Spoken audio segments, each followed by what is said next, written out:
Exam 2021 tips on clicks में आपका स्वागत है। आज का ये जो वीडियो कम्युनिकेशन है, इसका पर्पज़ यही है कि मैं आपको कुछ गाइडेंस दे पाऊँ, टिप्स दे पाऊँ जो आपको हेल्प करे कि आप एग्ज़ाम अच्छे से कर पाएँ, जिससे आपका डिज़ायर्ड रिज़ल्ट आपके हाथ में हो। पर्पज़ क्या है हमारा? पर्पज़ ये है कि हमें एग्ज़ाम देने हैं, राइट? कैसे देने हैं? बहुत परफेक्टली देने हैं, अच्छे से देने हैं।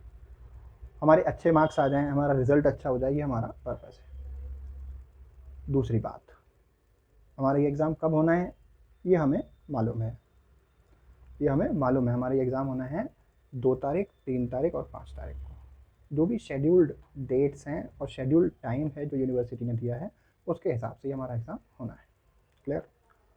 तो उसी टाइम स्लॉट के हिसाब से हम लोग एग्ज़ाम देंगे। अगली बात आती है कहाँ होगा हमारा एग्ज़ाम। हमारा एग्ज़ाम होगा आगरा कॉलेज सेल्फ सेंटर। मतलब जो भी कॉलेज से आप पढ़ रहे हैं, सेंट जॉन से पढ़ रहे हैं, आगरा कॉलेज से पढ़ रहे हैं, आरबीएस से पढ़ रहे हैं, जहाँ से भी पढ़ रहे हैं, आगरा यूनिवर्सिटी के जिस भी कॉलेज से आप पढ़ रहे हैं, वहाँ का जो भी सेंटर है, सेल्फ सेंटर पर अभी एग्ज़ाम हो रहे हैं। कोई भी ऐसा सेंटर डाला नहीं है, या फिर आपके एडमिट कार्ड में जो सेंटर लिखा है वहाँ पर एग्ज़ाम होगा। क्लियर? अब बात ये आ रही है कि क्या क्या हमें करना पड़ेगा, क्या क्या माइंडसेट हम लेके चलें जिससे हमारा जो पर्पज़ है कि हमारा एग्ज़ाम परफेक्टली हो जाए, हमारे मार्क्स अच्छे आ जाएँ, हम सेटिस्फाइड हो जाएँ अपने रिज़ल्ट से। तो क्या क्या करना पड़ेगा इसमें? आपका जो है 3 सिचुएशंस हैं जो आपको ध्यान देना है, 3 बातों का। पहली बात कि बिफोर एग्ज़ाम आपको कैसा बिहेव करना है, आपकी बॉडी लैंग्वेज क्या होनी चाहिए, आपका माइंडसेट क्या होना चाहिए। ड्यूरिंग एग्ज़ाम आपका माइंडसेट क्या होना चाहिए। क्लियर? और आफ्टर एग्ज़ाम किस तरीके से आपको बिहेव करना है। तो पहली बात, बिफोर एग्ज़ाम आपको पहले तो काल्म रहना है, हबड़ तबड़ नहीं मचानी। बच्चे क्या करते हैं ना, हाफजर्ड हो जाते हैं, वो चलना कूदना चालू कर देते हैं, दिमाग ख़राब कर लेते हैं, फिर कंफ्यूज होते हैं, 10 जगह से बातें पूछते हैं, 10 जगह से बातें सुनते हैं, और हर बात सेम नहीं होगी, अलग अलग आदमी अलग अलग चीज़ अलग अलग तरीके से बताएगा। तो आप क्या कर रहे हो कि अपनी कन्फ्यूजन्स को बढ़ा रहे हो, इन्हेंस कर रहे हो। तो ऐसा सबसे पहला जो ज़रूरी काम है, ऐसा करने से बचना है। उसके लिए आपको काल्म रहना है, शांत रहना है, राइट? बिल्कुल कोई कन्फ्यूज़न नहीं रखनी है किसी भी बारे में। एक बात क्लियर है, डेट शीट आ चुकी है, राइट? अब शांत रहिए। अब अगला बात आती है कि आपका जो है एग्ज़ाम की प्रिपरेशन आपको करनी है।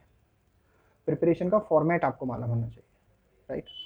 प्रिपरेशन का फॉर्मेट, आप जो प्रिपेयर कर रहे हो एग्ज़ाम के लिए, वो मल्टीपल चॉइस क्वेश्चंस तैयार कर रहे हो, राइट? और एग्ज़ाम आपका जो है मल्टीपल चॉइस क्वेश्चंस पे बेस्ड है, ऑब्जेक्टिव टाइप क्वेश्चंस पे बेस्ड है, ट्रू फॉल्स क्वेश्चंस पे बेस्ड है, राइट? अब आपको ये भी मालूम है कि हर ग्रुप का एक पेपर हो रहा है। हर ग्रुप में जैसे 2 सब्जेक्ट होते हैं, उनका एक पेपर हो रहा है, बहुत अच्छे से मालूम है आपको।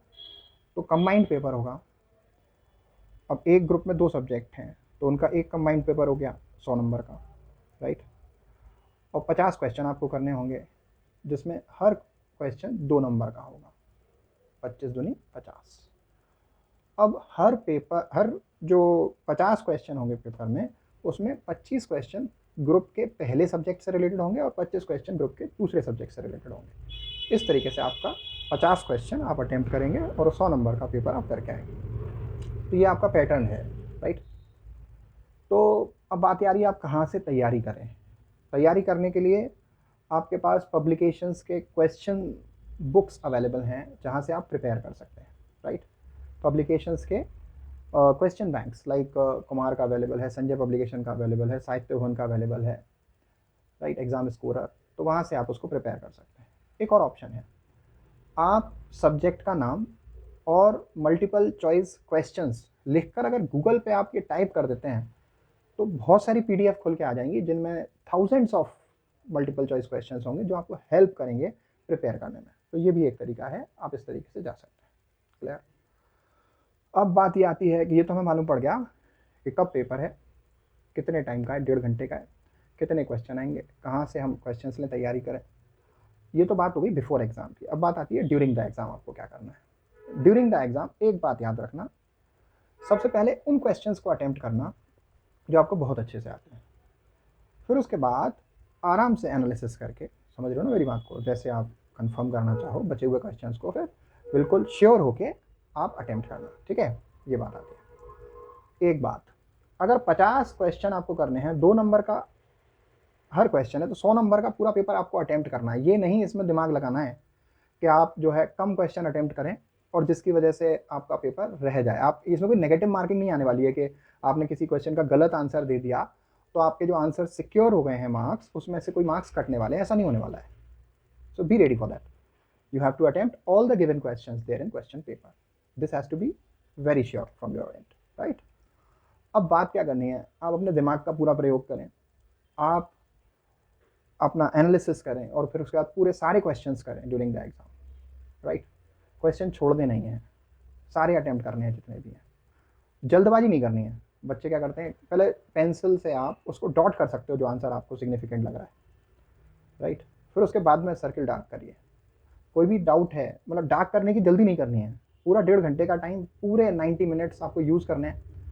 अगर मैं 90 मिनट्स आपके पास हैं और 50 क्वेश्चन आपके पास हैं तो लगभग एक क्वेश्चन को अटेम्प्ट करने के लिए 1 मिनट से ज़्यादा का टाइम है, 1.5 मिनट से भी ज़्यादा का टाइम आपके पास है। वो एग्जैक्टली अगर आप डिवाइड कर लोगे, राइट, एग्जैक्टली अगर आप डिवाइड कर लोगे तो मालूम पड़ जाएगा। जैसे मान लीजिए कितने क्वेश्चन अटेम्प्ट करने हैं, 50, और 90 मिनट्स का टाइम है आपके पास, तो मैं इसे डिवाइड कर देता हूँ तो 1.8, राइट, लगभग 108 सेकंड है आपके पास, 108 सेकंड है आपके पास एक क्वेश्चन को करने के लिए, राइट? तो don't be in hurry to answer that, take your time, use your mind, do proper analysis, make it sure, then attempt the question. उसको सर्किल प्रॉपर डार्क करना है। मेक श्योर कि आप बॉल पॉइंट पेन लेके जाएंगे। क्या लेके जाएंगे? Ball point pen, blue and black both. और एक और गलती जो बच्चे करते हैं, जो आपको करने से बचनी है, ध्यान रखिएगा, राइट? वो कौन सी गलती करते हैं बच्चे? वो ये गलती करते हैं कि साहब वो जल्दबाजी में ना सर गलत डार्क कर देते हैं, इनरोलमेंट नंबर गलत भर देते हैं, रोल नंबर गलत भर देते हैं, तो वाइटनर नहीं मिलता वहाँ पे। तो प्रॉपर पहले जो ब्लॉक्स होते हैं उनमें आप अपना डिटेल्स मतलब लिख दीजिए, रोल नंबर की डिजिट्स लिख दीजिए, फिर उसके बाद सर्किल डार्क करिए। कुछ बच्चे करते हैं पहले सर्किल डार्क कर देते हैं, फिर उसके बाद में डिजिट्स फीड करते हैं। ऐसा नहीं करना हमको। Make it sure, right? What you have to do, you just have to write the digits in the given block, then you just have to dark the circle in proper way. ढंग से dark करना है, वो mistake नहीं होनी चाहिए, हमें whitener की जरूरत नहीं पड़नी चाहिए, पहली बार में ही सही करना है। और गोला प्रॉपर डार्क करना है, तभी चेक होती है कॉपी, अदरवाइज नहीं होती, ध्यान रखना, ठीक है? अच्छा, एग्जाम से पहले क्या करना है, एग्जाम में क्या करना है, एग्जाम के बाद क्या करना है, राइट? एग्जाम के बाद हाफजर्ड नहीं होना है, बहुत सारे चेक आपको नहीं करने हैं आंसर्स, राइट? बहुत सारा चेक नहीं करना है कि भाई ये तेरा क्या हुआ है, मतलब हो गया, राइट? रिजल्ट का वेट करो, बी कंफर्म। और एक बात सोच के जाना कि आपको पेपर बहुत अच्छे से आता है, उसमें कोई डाउट नहीं है, आपसे कोई गलती नहीं हुई, आपने बहुत अच्छा एग्जाम दिया है और आप बहुत अच्छा एग्जाम देने वाले हो, आपकी सारी तैयारी है पूरी, और आपकी तरफ से आप 100% देने वाले हो, आपको सब कुछ आता है। कॉन्फिडेंस मैटर करता है, अगर आप अच्छा सोच के जाते हो ना तो अच्छा ही होगा, लेकिन अगर आप डाउटफुल होकर जाते हो तो फिर हाफ अजर्ड हो जाता है, फिर हाथ पैर फूल जाते हैं, उछलने कूदने लगते हैं, बच्चे गलत होने के चांसेस हो जाते हैं। तो ऐसा नहीं करिएगा, ठीक है? तो bye, take care, all the best all of you.